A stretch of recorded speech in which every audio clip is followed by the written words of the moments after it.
তো বন্ধুরা, আজকে অফিসের কাজের জন্য দুপুরে আমরা লাঞ্চ করার সময় পাইনি। তো বাড়ি ফিরতে ফিরতে প্রায় 5টা হয়ে গেছিল। তো এখন বাজছে এই ধরো 6:30 7টা। তো বাড়ি ফিরে একটু ফ্রেশ হয়ে এখন আমি বানিয়ে ফেলেছি ভেজ নুডলস। তো এটা ম্যাগিটাকে দেখো আমি করেছি ব্রোকলি দিয়ে, বিনস দিয়ে, গাজর, মটরশুঁটি,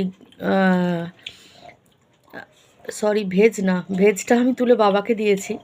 আর তার সঙ্গে আমি এগ মিশিয়েছি, এখানে দেখো এগও আছে। তো এইসব দিয়ে করেছি।